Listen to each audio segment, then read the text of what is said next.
Hey yo tout le monde, aujourd'hui on se retrouve sur une nouvelle vidéo où je vais vous présenter le manga Kaiju Number 8. Personnellement, mon manga préféré. Il est incroyable le manga. Ceux qui l'ont pas lu, allez le lire maintenant. Et voilà quoi. Désolé par contre pour la caméra qui bouge. Et voilà.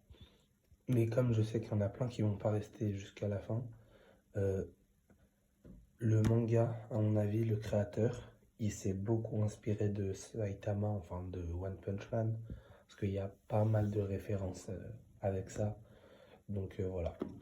Du coup, alors, en fait, le manga, on va suivre l'histoire d'un héros qui s'appelle Kafka. Enfin, c'est même pas un héros en fait. Il s'appelle Kafka, c'est un homme normal.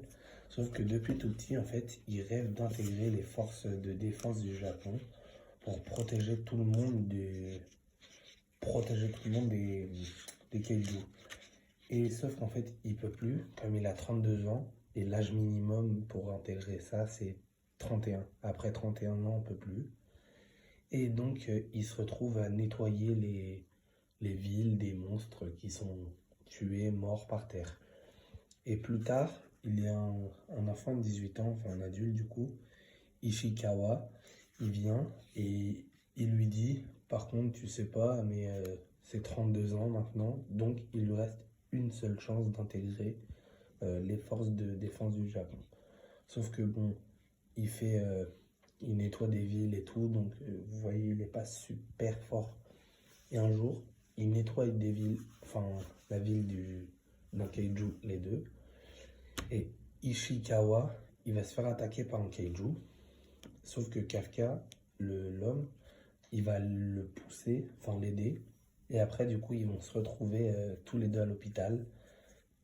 Et à l'hôpital, comme vous le voyez là, Kafka, il y a un tout petit kaiju qui apparaît devant lui. Et le kaiju, en fait, il rentre dans la bouche à Kafka. Et ça lui, d'un coup, il se transforme en kaiju. Et après, bah, comme les kaijus sont connus pour être des mangeurs d'hommes, des destructeurs de tout, de monde, enfin bref, bah il est craint par tout le monde, il se dit ouais maintenant c'est foutu, je pourrais plus intégrer enfin les forces de l'ordre. Et du coup bah il y a après il y a comment dire, un truc, un saut dans le passé, non, dans le futur, ouais, un saut dans le futur. Et genre bah 3 mois plus tard, après, Kafka, il arrive à peu près à se reformer humain. Et après, il va contrôler ses pouvoirs, donc se transformer quand il veut et tout ça.